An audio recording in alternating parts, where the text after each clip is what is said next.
할렐루야.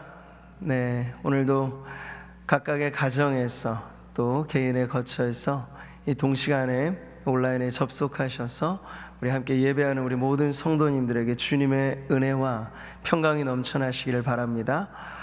우리 예배하는 자리에서 곁에 가족들이 있으시다면 옆에 보시고 함께 이때야말로 우리에겐 주님의 평강이 너무나 큰 은혜인 줄 알아서 우리 샬롬으로 한번 인사 나누시겠습니다. 샬롬. 네, 주님의 평강이 여러분 모두 우리 성도들의 가정에 넘쳐나시기를 바랍니다. 하루가 다르게 전개되어지는 이 급변 속에서 구태여 제가 상황에 대한 논평을 하지 않아도 이미 우리가 TV를 틀고 모든 뉴스 채널, 모든 보도에서 다 이런 논평이 쏟아져 나오고 있는 그런 상황입니다. 도심은 한산해지고 이로 인하여서 상인들, 특별히 이 직장인들의 고충이 이만저만이 아닌 때를 지금 우리가 살고 있습니다. 때 아닌 한파, 이 내수 경기가 꽁꽁 얼어붙어 있는 그러한 상황들이죠. 무엇보다도 이러한 일들 속에 하나님께서 좀 감추어졌던 문제들을 들추어내신다는 걸 우리는 경험하고 있습니다. 물론 질병에 걸린 당사자들은 그들이 누구이든지 간에 긍휼과 자비가 필요합니다. 근데 이 신천지라고 하는 이 집단 내 감염으로 인하여 전 국민에게 있어서 이 신천지라고 하는 집단의 문제가 드러나게 된 것 역시 이 코로나19라고 하는 비상사태가 가지고 있는 다방면의 문제 가운데 한 면을 지금 우리가 보고 있는 것이죠. 그래서 우리는 성도들이 기도할 때 이 보이지 않는 바이러스와의 싸움, 이 질병의 퇴치의 기도 제목뿐만 아니라 영적인 바이러스, 이단의 문제가 이로써 또 하나님의 긍휼과 자비로 말미암아 이 땅 가운데 오히려 진리가 더욱더 환하게 밝혀지는 그런 기회가 되도록 기도해야 하겠습니다. 우리는 지난 주일 아마 역사상 성도님들의 개인의 삶의 여정이나 120년의 세월 이어온 우리 구민상목교회 역사에 있어서도 주일날을 온라인 예배 체제로 가동했던 것은 정말 보기 드문 낯선 풍경이었을 것입니다. 많은 성도님들의 안타까운 마음을 제가 전해 듣고 저 역시도 1부부터 3부까지 텅 비어있는 예배당, 최소의 인원으로 우리 교육자 직원들 그리고 예배 시스템을 가동해서 이렇게 온라인으로 예배를 생중계하는 그런 상황에 마음이 미어짐을 금치 못했습니다. 특별히 이 취약계층에 속해 있는 우리 노년층에 계신 어르신들 그리고 어린 아이들, 이들에게 있어서 이 낯선 풍경 그리고 온전히 함께 모여 예배할 수 없다라고 하는 이 상황이 가져다주는 답답함이 매우 클 것이라 생각이 듭니다. 그래서 우리가 기도할 때 교회 내 우리 어르신들, 노년층에 속한 분들과 우리 어린 다음 세대 자녀들을 위한 중보의 기도가 계속 이어져야 하겠습니다. 우리는 찬송으로도 부르듯 이 또한 지나가리라. 소망이 이제는 막연한 소망이 아니라 간절한 우리의 기도가 되어서 하나님, 속히 이 날들이 지나고 온 국민에게 있는 문제뿐만 아니라 이 땅에 하나님의 백성들이 함께 모여 예배할 수 있는 그날이 어서 속히 이르게 하여 주십시오 하는 그런 간절한 기도로 주님 앞에 나아가야 하겠습니다. 하지만 우리가 이때 다시 한번 잊지 말아야 할 것은 우리가 연말 연초로 이어오면서 하나님께서 특별한 은혜를 이미 주신 그 은혜를 우리가 자원으로 삼아서 이 힘든 시절을 버티고 또 견디면서 지나갈 때 우리 구민상목교회와 그리고 우리 안에 속한 모든 성도님들은 이미 시냇가에 심긴 나무와 같아서 마르지 않는 자원, 마르지 않는 생수가 우리 안에 있음을 여러분 잊지 마십시오.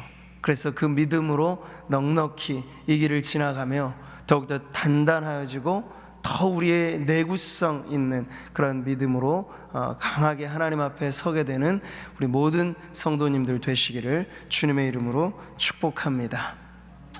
자, 우리 이런 마음 가지고 한번 같이 더 찬양하도록 하겠습니다. 우리가 밟는 모든 땅, 성도님들이 속해 있는 모든 삶의 자리에서 하나님께서 큰 은혜를 주셔서 우리가 그러한 예배자들로 내가 밟는 모든 땅 하나님 앞에 서도록 우리 그렇게 같이 한번 찬양하겠습니다. 아무도 예배하지 않는, 전달이 안 됐나 보네요. 천천히 찾으세요. 괜찮습니다.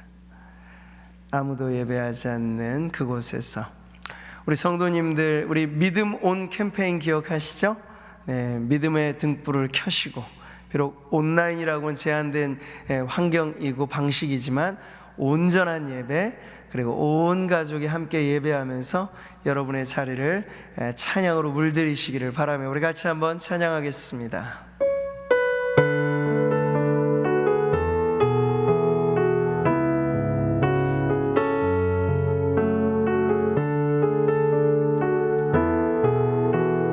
아무도 예배하지 않는, 아무도 예배하지 않는 그곳에서 주를 예배하리라.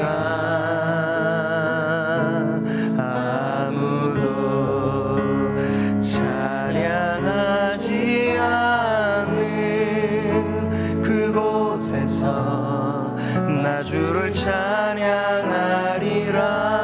누구도 헌신하지 않는, 누구도 헌신하지 않는 그곳에서 주께 헌신하리라. 누구도 증거하지 않는 그곳에서 나 주를 증거하리라. 내가 밟는 모든 땅, 내가 밟는 모든 땅 주를 예배하게 하소서. 주의 보혈로 덮어지게 하소서.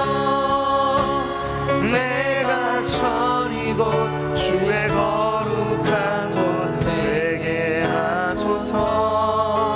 주의 향기로 물들인 소서. 내가 밟는 모든 땅, 내가 밟는 모든 땅 주를 예배하게 하소서. 주의 보혈로 덮어지게 하소서. 내가 선이 곧 주의 거룩한 곳 되게. 자, 우리 시간에도 예배하는 성도들의 모든 삶의 자리에서 보혈의 능력, 하나님의 충만한 은혜를 바라며 내가 밟는 모든 땅 주를 예배하게 하소서. 주의 보혈로 덮어지게 하소서. 내가 선이 곧 주의 거룩한 곳 되게 하소서. 주의 향기로 물들이소서. 내가 선이 곧, 내가 선이 곧 주의 거룩한 곳 되게 하소서. 주의 향기로 물들이소서.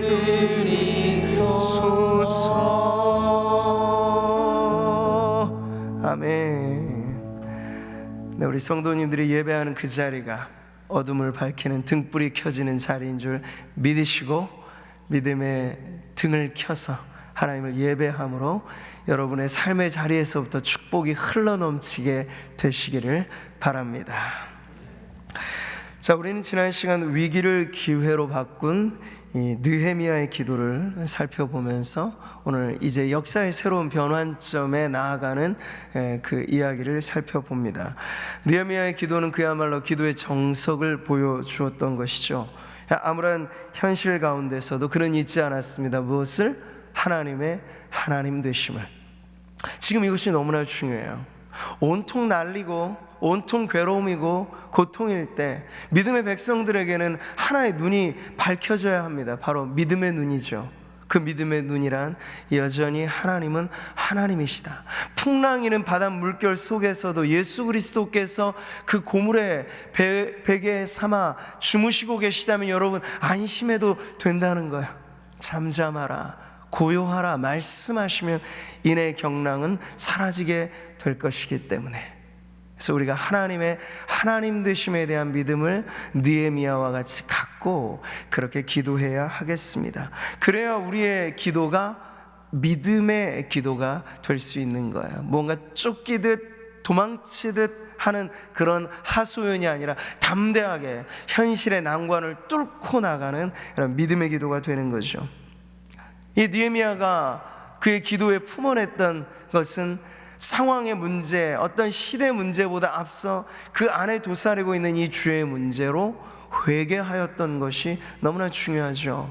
그렇기 때문에 그는 심층적인 진단을 할 수 있었던 거예요. 하나님의 말씀의 기준선상에서 좌로든 우로든 치우치고 이탈하고 미달되고 거역한 것이 죄임을 알아서 하나님, 그 죄인 중에 내가 있습니다, 우리 아비집이 있습니다, 우리의 민족이 있습니다 라고 하는 그러한 처절한 회개의 자리에 나아가니까 문제가 바로 보이는 거예요. 이 상황은 우리가 심층적으로 풀어야 될 문제는 바로 하나님 앞에서 하나님의 백성들이 이 죄 가운데 누워져 있기 때문이구나 하는 것을 알게 된 것이죠. 이런 선명한 기준의 정확한 진단으로 나가니까 여러분은 어때요? 그의 기도 안에 확실한 처방이 일어나게 되는 것이죠. 그러니까 하나님의 말씀의 기준이 우리가 다시 돌아올 수 있는 복구 지점이 된다는 걸 그가 알아서 그가 하나님 앞에 간절히 호소한 건 무엇입니까? 하나님의 말씀대로 우리를 회복시켜 주소서. 하나님, 우리가 주님의 강한 팔로 건져내신 백성임을 기억하소서. 마지막에 가는 그 하이라이트 정점에 이르는 이 느헤미야의 기도는 우리를 기억하소서, 말씀을 잊지 마소서. 하나님 자신이 거짓말하지 않으신다라고 하는 이 변개되지 않는 사실에 기대어 느헤미야는 말씀을 붙잡고 회복의 은총을 간구하여 나아갔던 것이죠. 이런 느헤미야의 웅변적인 기도 안에 그의 민족의 뼈아픈 현실의 참회가 있어서 결국에는 이 언약적 회복의 성취로 그의 기도의 마지막이 장식되게 되는 거예요. 자, 그런데 우리는 여기서 한 가지, 이전의 역사적이고 언약적이고 민족적인 그의 아주 웅변적인 기도와 다르게 맨 마지막 결미에 붙어져 있는 이 기도를 보게 되죠. 그게 뭔가요? 같이 한번 읽어보죠. 오늘 종이 형통하여 이 사람 앞에서 은혜를 입게 하옵소서. 이 마지막에 붙어져 있는 이 기도의 내용이요. 그러니까 느헤미야는 아주 지혜롭게도 먼저 구할 것을 먼저 구하고 나중에 자신이 처한 현실의 문제를 하나님 앞에 끄집어내고 있다는 걸 알 수 있죠. 현실의 기도입니다. 그의 개인의 기도입니다. 근데 여기서 형통이라는 단어의 뜻은 과연 무엇일까요? 느헤미야로 말하자면 이미 포로민 중에서는 출세하고도 남은 최고의 성공자로서 이 아닥사스다 왕의 술관원장의 역할을 맡고 있는데 그가 또 구하는 형통이라고 하는 것은 과연 무엇일까요? 그저 세상적인 성공을 의미하는 것이 아니라는 걸 알 수 있죠.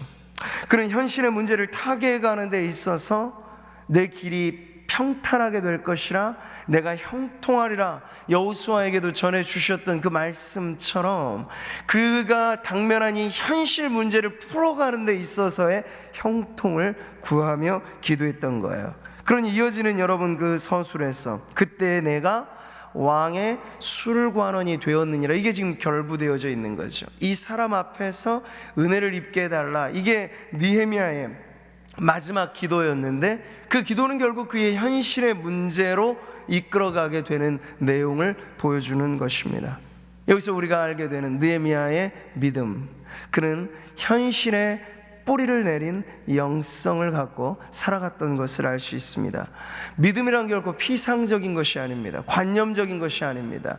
그저 믿는 성도들에게만 통용되는 특수 언어가 믿음이 아니고 우리의 삶의 난관, 현실의 문제를 바꾸어가는데 구체적으로 작용하고 역사하는 것이 바로 살아있는 믿음입니다.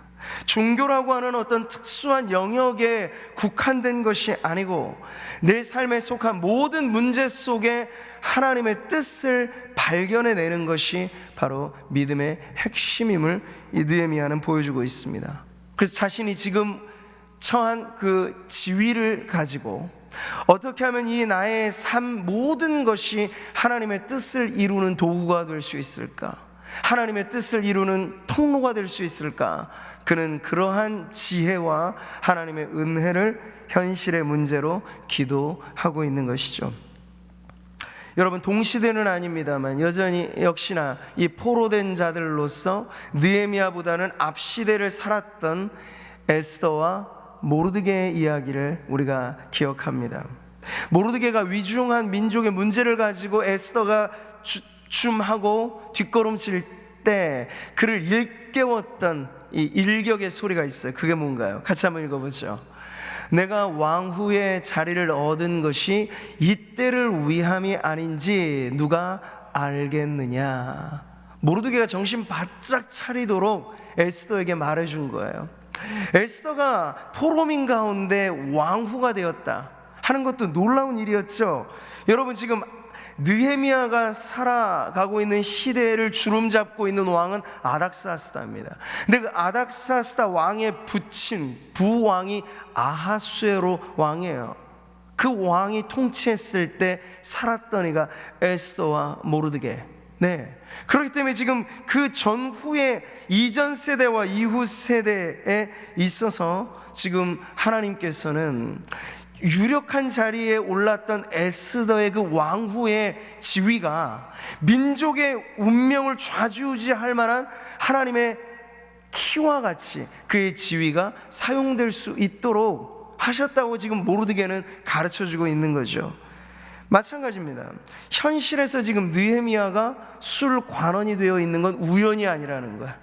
아주 지금 중요한 순간에 왕의 최측근의 자리에서 무언가 자신의 지위가 키가 되어서 왕의 마음을 열어놓을 수 있다라고 하는 그 미약하지만 느헤미야는 그런 가능성을 본 거죠.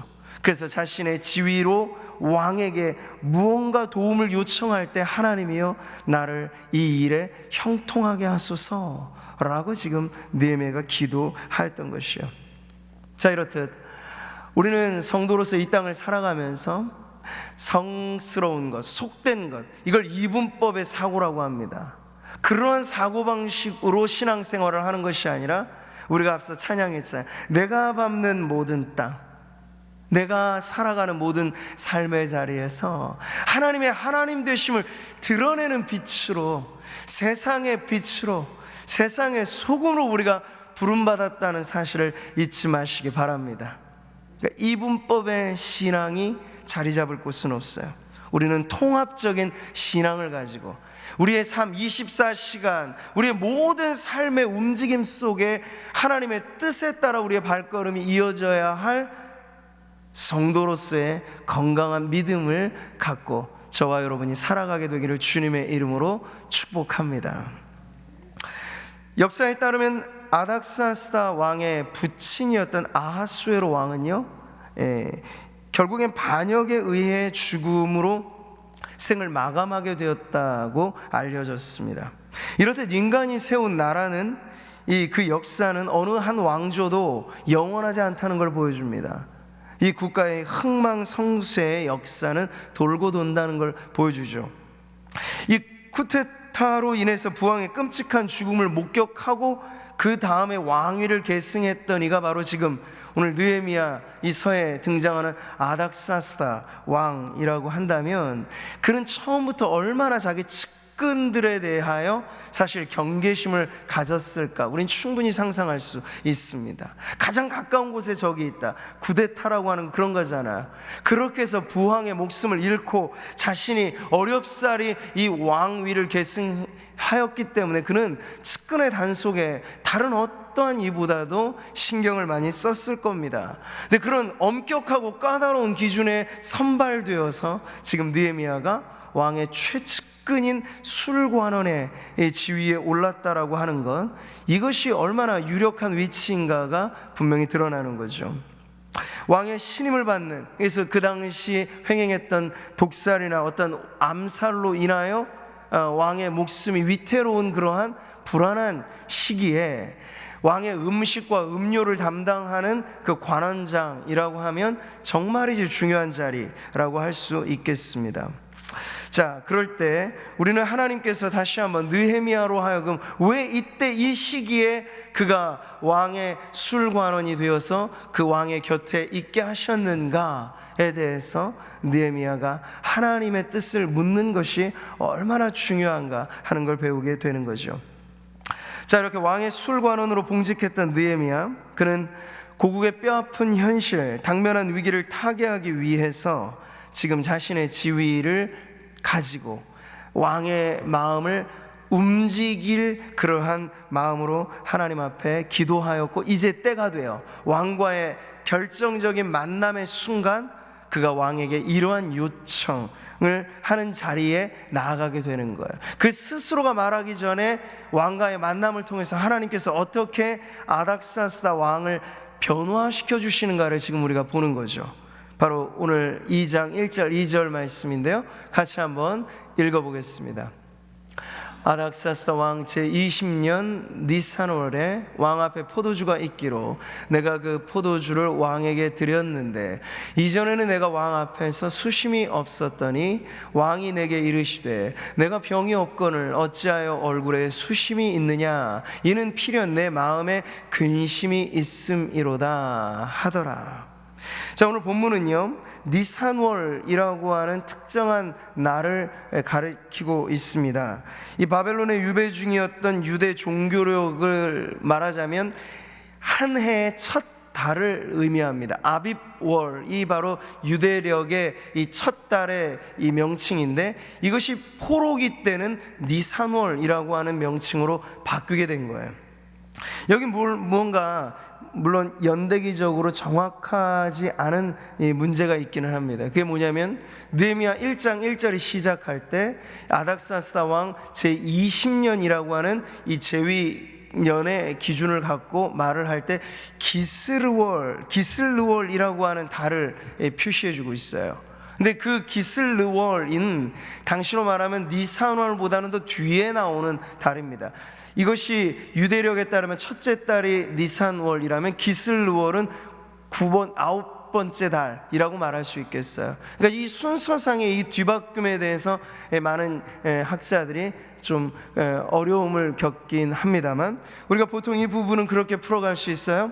당시에 제위한 것을 기준으로 했을 때 아닥사스다 왕 제20년의 기준은 이 니산월과 기슬르월 이 순서상에 있어서는 분명 가을이 지나고 봄이 오는 계절의 순환으로 순서상의 문제는 없습니다만, 이 20년이라고 하는 이 제위 연도가 조금 더 폭넓게 사용되어지지 않았을까 하는 것으로 이 문제를 해결해 가는 거죠. 그래서 이 20년째 되어지는 그 해가 좀 2년의 상간에 걸쳐서 사용되어졌다라고 생각한다면, 지금 1장 1절에 나와 있는 기슬르월, 오늘날의 이 원력으로 말하자면 9월 10월쯤 되어지는 해와 달과, 그리고 지금 시간의 경과가 흘러서 니산월 1월로 말합니다만 잘못 말씀드렸죠. 그 오늘날의 달력으로 말하자면 11월, 12월 정도에 해당되어지는 것이 기슬르월, 겨울의 위치라면, 지금 니산월은 달로서 오늘날로 환산하면 3월 내지는 4월, 이 봄날의 시즌을 말해주는 겁니다.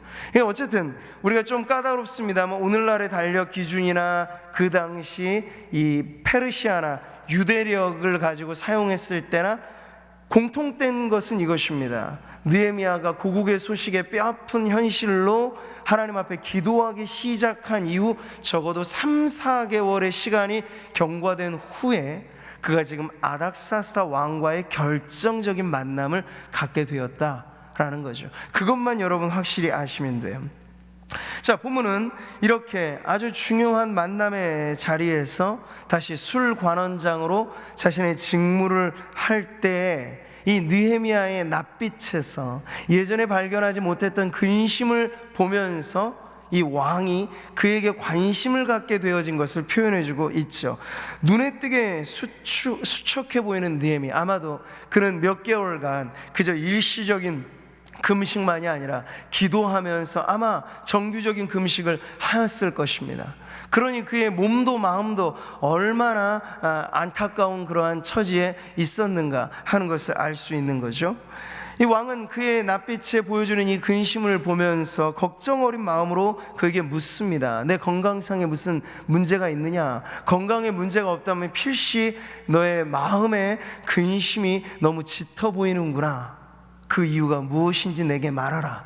하고 이렇게 지금 왕이 먼저 느헤미야의 마음을 떠보는 그러한 대화를 걸어오는 것이죠. 이것이 아마도 느헤미야가 수개월 동안 기도하였을 때 하나님 제게 형통한 길을 열어주십시오. 내가 이 사람에게서 은혜를 입게 해주십시오. 대화의 창구를 열어주십시오. 구체적으로 말하자면 왕의 마음에 감동을 안겨주셔서 내가 준비한 그 말을 끄집어낼 때 왕에게 적절하게 그 마음에 이 말이 가닿을 수 있도록 주님 타이밍을 허락해 주십시오. 느헤미야 기도는 아주 구체적으로 그렇게 드려졌을 텐데 바로 지금 그 타이밍이 주어지게 된 거죠. 그래서 오늘 말씀을 보니까 느헤미야가 크게 두려워하는 가운데 답변을 하고 있다라고 말해주고 있습니다. 왜 여러분 두려워했을까요? 그 당시 왕의 술관원장으로서 자신의 말 한마디, 눈빛 하나에도 사실은 왕은 예의주시합니다. 왜냐하면 그만큼이나 중요한 일을 맡고 있었기 때문에.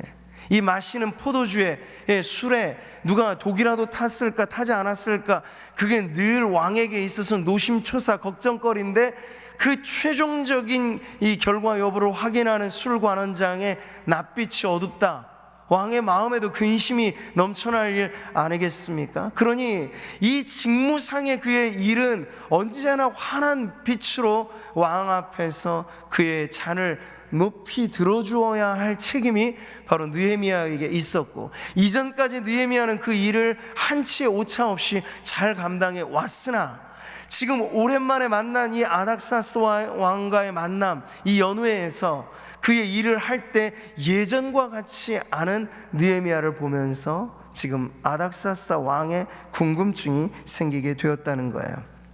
자, 여러분, 느헤미야가 지금 현실의 세계에서 섬기는 왕, 그는 누구입니까? 실리적인 측면에서 국가를 다스리는 왕입니다.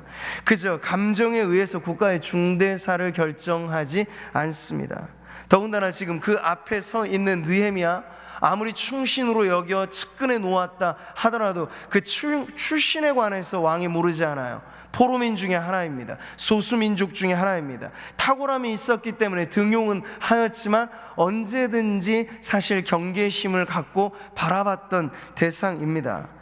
느헤미야 역시도 그 아닥사스다 왕이라고 하는 인물이 역사상의 평가를 보면 그리 좋은 호평을 받는 그러한 왕은 아니었던 것으로 알 수 있습니다. 그의 됨됨이를 누구보다 잘 알았던 이가 역시 느헤미야이니 지금 이 둘 사이에 이르는 정막, 이 만남의 자리에서 술관원장으로서 왕에게 술잔을 건네주는 이 타이밍에 그 낯빛의 근심이라고 하는 것이 많이 함의하고 있는 이 문제들이 있다는 거죠. 그럴 때 느헤미야의 속내가 정직하게 진정성 있게 드러나게 된다는 건 매우 위험한 모험이 된다는 걸 지금 여러분에게 말씀드리는 것입니다. 자, 그런데 오늘 이 왕의 컨디션, 그의 왕의 마음이 어찌 되었든지 지금 왕은 느헤미야에게 대한 호의를 베풀고 있습니다. 우리가 마치 지난 주일에 보았던 환관장의 마음을 움직이셔서 다니엘에게 호의를 갖게 하셨던 것 같은 아주 흡사한 그런 상황이 연출되는 거죠. 그래서 달리 생각해 보면 술관원장의 근심빛이 불쾌하게 느껴질 수도 있었을 텐데, 오히려 아닥사스다 왕은 그가 아끼는 신하의 마음의 근심에 대하여 걱정하는 마음으로, 그래서 왜 이 느헤미야가 전에 하지 않는 이런 얼굴빛을 갖고 있을까? 내가 무언가 도와주어야 될 일이 있는가? 라고 하는 적극적인 마음으로 지금 왕이 느헤미야를 대하고 있다는 걸 보게 되는 것이죠. 동정 어린 마음을 갖게 되는 것. 자, 우리는 이 장면에서 순간의 역사 속에 드러나는 하나님의 이 손길, 하나님은 기막히게도 모든 것이 합력하여 선을 이루게 하시는 하나님이시라 하는 사실을 우리는 다시 한번 보게 되는 거죠. 여러분, 일상에 뿌리내린 영성이라고 하는 건 바로 크고 작은 모든 일들 속에 그저 어떤 굵직한 계획과 큰 대의 명분만이 아니라 이 작은 만남, 이 타이밍, 아주 찰나의 순간에서조차 하나님의 기막힌 섭리를 경험하게 된다는 믿음, 이것이 바로 일상에 뿌리내린 믿음입니다. 지금 느헤미야는 바로 그 손길을 경험하고 있는 거죠. 그러니 이어지는 느헤미야의 답변을 보세요. 이 답변을 말하기까지 타이밍이 필요했던 거고, 이 답변을 말하기까지 수개월의 기도가 있었던 겁니다. 근데 하나님이 아주 적절한 타이밍을 열어주셔서 이제 느헤미야에게 발언권을 주신 거예요. 그럴 때 느헤미야의 답변을 보십시오. 같이 한번 읽어보죠. 왕은 만세수를 하옵소서. 내 조상들의 묘실이 있는 성읍이 이제까지 황폐하고 성문이 불탔사오니 내가 어찌 얼굴에 수심이 없사오리까? 여러분, 기가 막힌 답변을 하는 거죠. 네 근심의 이유가 무엇이냐? 왕이 물으니, 이거 여러분 즉흥에서 나오는 답변이라고 생각하시나요? 그렇지 않아요. 느헤미야가 수개월간의 기도를 통하여 하나님 내게 기회를 주신다면, 우리는 이제 뒷시간에 계속 보겠습니다만 그가 얼마나 철두철미하게 이 성벽 재건의 건축가로서 리더십을 발휘하게 되는가 하는 건 이어지는 사건을 통해서 계속 나오는데요, 그의 포문을 열고 첫 마디 자체가 매우 조리 있고 짜임새 있게 아주 효과적으로 왕에게 자신의 이 심정에 그대로 그 민족의 문제를 담아서 지금 해결책으로 왕에게 도움을 요청하는 그런 첫 말을 내뱉고 있다, 발언하고 있다라고 하는 걸 우리가 보게 되는 거죠. 소신 있게 발언하는 이 기회에서 그는 왕의 건강과 왕의 영예를 높이는 아주 예의 바른 신하로서의 도리를 말한 이후에 바로 즉석 그 자리에서 민족의 문제를 꺼집어 놓습니다. 자신의 핏줄이자 그의 신앙의 뿌리에 대해서 당당하게 말하면서 그가 말했던 건, 예루살렘 성벽이 불타고 성문이 다 소화되어진 이 참담한 현실을 제가 전해 듣고 어찌 제 마음에 근심이 없을 수 있겠습니까? 라고 왕에게 자신의 심정을 토로하고 있는 거죠. 여러분이 느헤미야의 작심 발언은 어찌 보면 위험한 발언일 수도 있습니다. 여러분, 그 고국의 공경에 직간접적인 책임을 누가 지고 있는 거예요? 아닥사스다 왕에게 있는 겁니다. 그런데 그 왕의 결정권, 왕의 계획, 왕의 치리, 이 안에 속해 있었던 그 속국의 상황을 여실히 드러내면서 내가 그 때문에 마음에 고통이 있습니다라고 말한다는 건 왕에게 있어서는 꽤나 괘씸한 말이 될 수도 있다는 거죠. 여러분, 지금에야, 오늘날에야 무슨 말을 하든지 간에 우리는 자유민주주의 국가 안에서 언론, 출판, 결사, 집회의 자유가 보장되어 있기 때문에 무슨 말이든지 다 가능한 세상을 살고 있습니다만, 느헤미야가 살았던 시대는 그렇지가 않아요. 왕이 듣기에 거슬리는 말을 하면 그 자리에서 직위가 폐지될 수도 있고 잘못하면 목숨까지도 잃을 수 있는 그러한 시대를 느헤미야가 살면서 소신 있게 자신의 신앙과 자신의 상태를 아른다라고 하는 것은요, 그저 인간적인 소신 그 이상의 무언가가 필요했던 거죠. 그게 무엇이었을까요? 바로 두려움을 이기는. 성경 말하잖아요. 두려움에도 불구하고 느헤미야가 이 소신 있는 발언을 하였을 때 그것은 바로 두려움을 이기는 용기 있는 믿음이 있었기 때문이라는 걸 알 수 있는 거죠. 사랑하는 성도 여러분, 누구나 두려움을 느낍니다. 상황이 어렵고 환경의 문제가 거센 파도처럼 밀려오면 인간이기 때문에 두려움을 느낀다는 건 당연한 것입니다. 그런데 믿음이란 무엇일까요? 용기란 무엇일까요?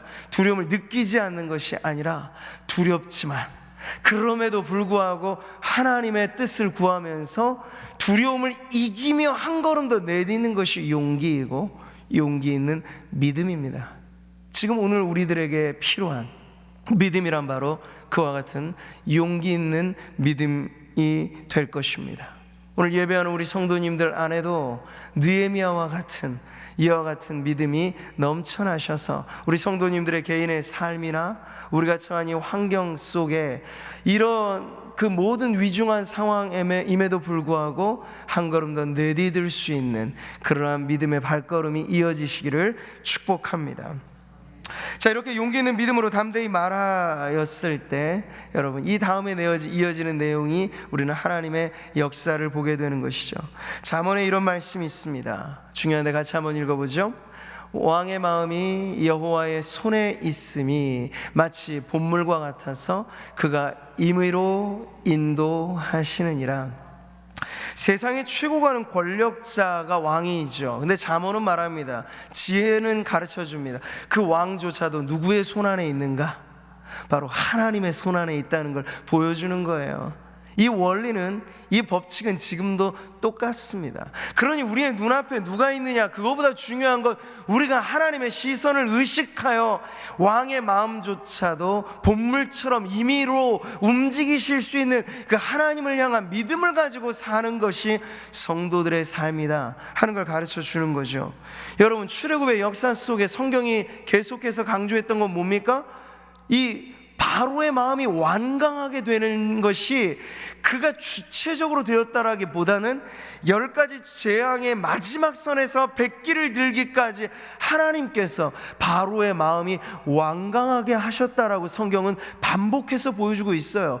절대 주권자로서 하나님은 바로 머리 위에 있는 분이다라고 하는 걸 강조하는 거죠. 그래서 철저한 승리를 보여주기 위하여 10가지 재앙의 마지막 장자의 죽음에 이르러서 바로마저도 백기투항을 하도록 하는 데 있어서 하나님은 이 모든 과정마다 이 바로의 마음을 여닫은 주체라고 출애굽의 역사는 가르쳐주고 있습니다. 마찬가지로 여러분, 에스라 이 말씀이 포로귀환의 1세대의 역사가 개막되어지는 것을 보여주는 에스라 1장 1절의 말씀은 바로 하나님께서 이방의 왕들조차도 그 마음을 다스리시는 절대 주권자이다 하는 걸 이렇게 보여주고 있습니다. 같이 한번 읽어보죠. 바사왕 고레스 원년에 여호와께서 예레미야의 입을 통하여 하신 말씀을 이루게 하시려고 바사왕 고레스의 마음을 감동시키시매. 할렐루야. 우리가 보아야 할 것, 우리가 믿어야 할 건 바로 이것입니다. 바사왕 고레스가 신실한 믿음의 사람이었기 때문이 아니에요. 그는 하나님의 백성들처럼 믿고 따른 사람이 아닙니다. 이방의 왕일 뿐이에요. 그가 믿은 신은 따로 있었습니다. 그런데 그런 이방의 왕마저도 역사의 때가 무르익자 하나님의 말씀이 이루어질 시점이 되자 그 마음에 감동을 주셔서 포로들을 돌려보내는 일에 이방 왕을 사용하셨다 하는 것이 지금 역사의 기록인 거예요. 자, 여러분, 지금 느헤미야의 시대의 이 역사, 하나님의 절대 주권의 역사가 반복되고 있다는 걸 보여주죠. 그렇게 소신 있는, 위험할 수 있지만 그의 발언을 하자 왕은 바로 그 자리에서 이렇게 답변을 합니다. 4절의 말씀 같이 한번 읽어보죠. 왕이 내게 이르시되 그러면 내가 무엇을 원하느냐. 바로 이렇게 지금 대화가, 저는 이 짧은 한 자리의 대화를 지금 나누어서 살펴보고 있습니다만 한순간에 이루어진 대화예요. 네가 왜 근심하느냐, 하나님 제 백성 이런 공경에 처해 있으니 제가 어찌 근심하지 않을 수 있겠습니까? 듣자마자 왕이 대답합니다. 그러면 내게 무엇을 해주랴, 네가 원하는 바를 말하여라. 한 걸음 더 나아가는 아닥사스다 왕의 배려가 지금 느헤미야에게 있어 더 많은 기회로 작용하고 있다는 걸 지금 보여주고 있는 거죠. 모든 것이 합력하여 선을 이루게 하시는 하나님, 이 왕과 신하의 관계 속에서 말하자면 절대 의리고 절대 갑인 이 두 사람의 관계 속에서 하나님께서는 이 왕의 마음에 끊임없는 자비와 왕의 마음에 호의를 갖고 감동의 물결을 일으켜 주시면서 지금 느헤미야가 주도해야 할 역사의 테이프를 끊게 만들고 계시다는 거예요. 사랑하는 성도 여러분, 우리가 하나님의 뜻을 이루고자 할 때 여러분 내 모든 것을 걸고 하나님의 뜻이 이루어지기를 바랄 때 하나님은 진정 모든 것을 재료로 하셔서 그 뜻을 이루시는 분임을 여러분 잊지 마십시오. 시공을 초월하시고 크고 작은 모든 역사의 매개 변수는 다 하나님에게 있습니다. 물론 인간은 그걸 몰라요. 우리는 지극히 큰 것에 대해서 무지하고 지극히 작은 것에 대해서도 무지합니다. 변종 바이러스 이 코로나19에 대해서 많은 연구진들이 노력합니다만 치료제를 만들어내기가 어려운 거예요. 역학조사 자체가 힘듭니다. 지극히 작은 세계에 대하여 우리의 지식은 깜깜한 어둠밖에 없는 거예요. 근데 여러분, 하나님께서는 이 모든 것을 아셔서 때가 되어 이 모든 것들이 하나님의 뜻 안에 합력하여 선을 이루게 하실 때 어떤 것도 저항 없이, 어떤 것도 거부 없이, 심지어 믿지 않는 사람들까지도 하나님께서 움직이셔서 결국 하나님의 때, 하나님의 방식으로 역사가 이루어지는 것을 믿으시기 바랍니다. 하나님은 심지어 어린 아이들과 젖먹이들의 입으로도 권능을 세우시는 분이십니다. 어린아이들이 뭘 알겠어요? 그런데 그 아이들의 입을 여셔서조차 세상에 자랑하고 머리 좋다고 교만한 사람들에게 오히려 놀라운 하나님의 역사를 나타내 주시겠다는 거예요. 이 말씀은 예수님께서 예루살렘 입성하시는 때 호산나 다윗의 자손이여 외쳤던 어린아이들의 외침을 함구시켰던 주변의 사람들에게 대한 예수님의 답변이셨죠. 저 아이들이 오히려 하나님의 때에 쓰임받는 그 도구로 지금 이 자리에 있다고 예수님께서는 이 구약의 시편의 말씀을 인용하시는 거예요. 자, 이제 새로운 기회, 수개월간 그가 눈물로 기도하였던 것의 결실이 이제 맺어지는 순간입니다. 발언권은 주어졌고 원하는 바를 무엇이든 말하라고 했을 때 그 왕의 마음에는 이제 내 충신 느헤미야가 원하는 것에 내가 흔쾌히 도와주리라 하는 그 마음을 갖고 이 말을 하였던 것이니까요. 자, 여러분, 근데 여기서 또 하나 우리가 중요한 대목을 보게 됩니다. 4절 말씀 같이 한번 더 읽어보죠. 내가 무엇을 원하느냐 하시기로 내가 곧 하늘의 하나님께 묵도하고. 네, 여러분, 이거예요. 오늘 제가 설교의 제목으로도 삼은 것처럼 기도로 세워가는 비전을 우리는 여기서 지금 발견하게 되는 거죠. 수개월간의 기도의 준비, 그리고 내게 무엇을 도와주랴 그 말을 하였을 때 여러분, 우리 같으면 옳았구나, 기회다, 찬스다 라고 생각해서 말해도 될 상황이잖아. 이미 준비되어 있는 것이 있으니까. 그런데 느헤미야는 그 순간마저도 침착하게 하늘의 하나님 앞에, 아마 우리가 그 상황을 연상해 본다면 잠시 두 눈을 살짝 감고 짧은 순간에 이루어진 외마디 기도를 마음으로 하였을 거예요. 감사의 기도였을지 아니면 한 번 더 주여 도우소서, 주님 인도하소서, 길지 않은 한마디 외마디의 기도가 그의 마음속에 지금 공명을 울려 퍼지고 있는 것이요. 순간이 정지된 것 같은 장면을 보는 거예요. 묵도하고. 여러분, 이것이 우리가 계속 눈여겨보는 느헤미야의 영성이에요.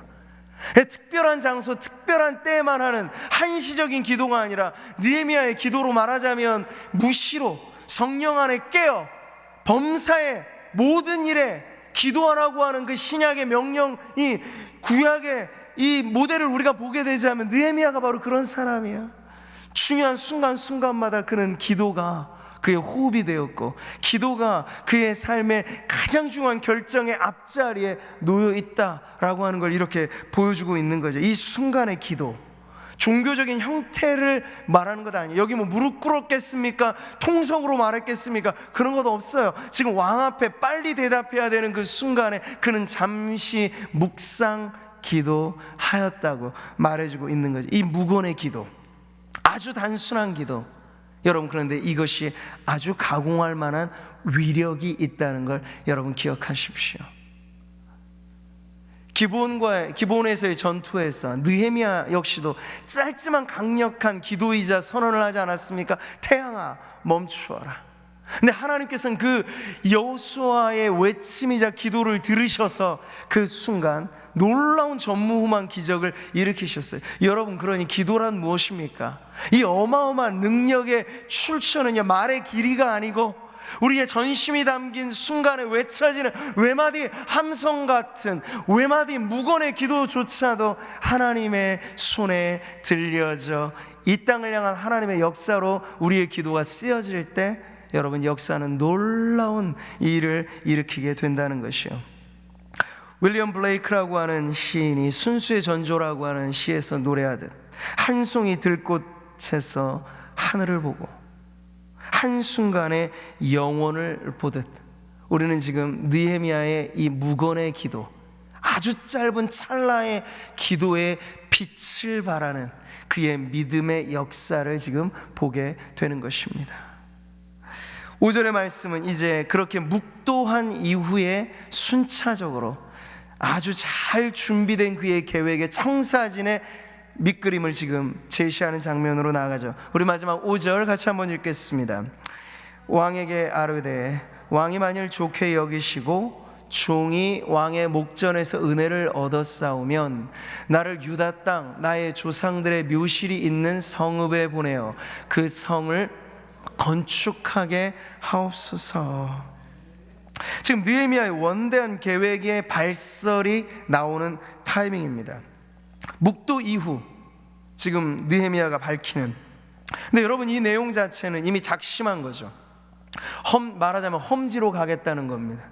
느헤미야의 편안한 수상궁에서의 안락한 삶을 뒤로하고 폐허의 도시, 아직 성벽 하나 제대로 재건되지 않아 그 흉측한, 말하자면 몰골로 있는 예루살렘 성을 향하여 그가 가겠다라고 하는 그런 계획에 이미 그는 결심한 바를 왕에게 말해주고 있는 것입니다. 왕이 이 계획을 들어줄 때 여러분, 어떤 일이 벌어질까요? 느헤미야의 인생이 이제 고생길이 펼쳐지게 되는 거죠. 세상에서 성공을 상징하는 왕의 측근의 자리가 아니라 이제는 많은 외적들의 침입도 있었고 무질서가 난무한 그 도시, 그 땅을 향하여 나아가야 될 입장에 그가 서 있게 된 거죠. 근데 느헤미야는요, 이것이야말로 그가 이 시대를 향한 하나님께서 자신에게 맡겨주신 사명인 것을 깨달아 왕에게 자신의 소명이자 사명인 그 비전을 이렇게 말해주고 있는 거야. 무너진 도시의 건축가로, 그 도시는 평범한 도시가 아니었잖아. 큰 왕의 성, 예루살렘 성의 이 도시의 외곽을 다시 한번 다지는 그 건축가로서의 비전을 지금 느헤미야가 말해주고 있는 거죠. 저는 오늘 말씀의 결론을 보면서 이 느헤미야가 여기까지 자신의 소신 있는 발언, 자신의 비전을 선언하듯 왕 앞에 주저없이 담대하게 말하였던 것은 하루아침에 이루어진 비전이 아니라고 믿습니다. 여러분, 시편 126편은 이 포로기를 살았던 하나님의 백성들의 애환을 담고 있는 시편인데, 그 시편의 가장 주옥 같은 구절이 이렇게 노래하고 있죠. 같이 한번 읽어보겠습니다. 눈물을 흘리며 씨를 뿌리는 자는 기쁨으로 거두리로다. 울며 씨를 뿌리러 나가는 자는 반드시 기쁨으로 그 곡식단을 가지고 돌아오리로다. 아멘. 그 시대를 함께 살았던 느헤미야의 고백이 이 시편에 절절히 담겨 있는 거죠. 그는 눈물의 씨앗을 누구보다 많이 뿌렸던 사람, 오랜 시간 하나의 기도의 제목을 가지고, 주여, 성벽이 불타고 성문이 소화되어져 있는 황폐한 성읍이 다시 재건되어지는 일에 주님 부족하나마 저를 쓰시려거든 주님, 제 모든 지위를 걸고 제 목숨까지 걸고 하나님의 위대한 부르심 앞에 제가 내 모든 것 드리겠사오니 하나님이여 저를 인도하소서. 흐르는 그 눈물 속에 그는 원대한 포부와 비전을 가지고 하나님 앞에 기도하고 또 기도하면서 느헤미야의 비전은 이렇게 기도로 세워진 비전인 것을 우리가 알게 됩니다. 사랑하는 성도 여러분, 오늘 우리는 수천 년의 간격을 두고 느헤미야를 계속해서 읽고 있습니다. 근데 저는 느헤미야를 읽을 때마다 어쩜 이래도 우리에게 시적절하게 이 시대를 그저 투명하게 비춰주는 아주 좋은 거울처럼 느헤미야의 말씀이 우리에게 와닿는지. 여러분, 우리는 머나먼 곳에서가 아니라 바로 지금 이곳에서 환란이라고 하는 위기를 겪고 있습니다. 나라와 민족 전체, 이 지역사회 전체가 비상의 상태를 경험하고 있고 성도들만이 아니라 모두가 다 함께 땅이 꺼지라 깊은 한숨을 내쉬는 그러한 시절을 살아가고 있습니다. 도시마다 희망의 등불이 점점 사라지고 있는 이때 저는 느헤미야를 읽어내고 이 느헤미야의 말씀에서 다시 한번 은혜를 받고 이 느헤미야의 메시지로 우리의 믿음의 힘을 얻는 저와 여러분이 지금 이때야말로 소망의 등대가 되어야 하는 줄 믿습니다. 성도들의 믿음은 위기의 순간 빛을 발하는 것이지 모두가 좋고 모두가 편안한 시절에 나도 좋다 이런 정도가 아닌 줄 믿습니다. 모두가 힘들다고 말할 때, 우리에게 도무지 소망이 어디 있는지, 이 어려움이 언제 종식될 것인지 물을 때 성도들에게는 하늘의 하나님께 묵도하며 중요한 순간 자신의 비전을 선언하였던 느헤미야처럼 우리의 일관된 기도를 통하여 여전히 하나님은 살아계시고 우리의 이 어려움의 때가 지나가게 하시는 이도 하나님이십니다 라고 세상을 향하여 담대하게 우리의 믿음을 외치는 저와 여러분 되기를 바랍니다. 하나님 앞에 고개 숙인 기도, 짧지만 깊은 기도로 그 문제를 해결해 갔던 느헤미야처럼 저와 여러분 올 한 해 우리는 비전이 이끄는 교회라고 하는 슬로건으로 나아가고 있는데 성도들의 비전은 바로 지금이야 적기로 우리의 비전이 더 아름답게 빛을 발할 때인 것을 잊지 마시고 기도에 기도를 더하여 하나님 앞에 우리의 비전을 말하여 고백하게 될 그 순간에 이것이 우리만의 꿈이 아닌 우리만의 소망이 아닌 이 세상을 밝혀줄 그러한 소망의 빛으로 우리 모두의 비전이 이 어두운 시대를 이 시절을 밝혀내는 하나님의 축복이 되기를 바랍니다. 발디딘 우리의 현실의 세계가 어두울 때 더욱더 현실에 뿌리내린 믿음을 가지고 여러분 우리가 지금 캠페인을 하고 있잖아. 믿음 온 스위치를 켜십시오. 사방이 어두울 때 여러분 믿음의 불빛의 스위치를 온 시키셔서 오늘도 온라인의 예배지만 그럼에도 불구하고 온전한 예배를 드리고 가족들이 이때 더 함께 모여서 온 가족의 예배로 하나님 앞에 영광을 돌려 비전이 이끄는 인생, 비전이 이끄는 교회로 힘있게 나아가는 우리 모든 성도님들 되시기를 주님의 이름으로 축복합니다.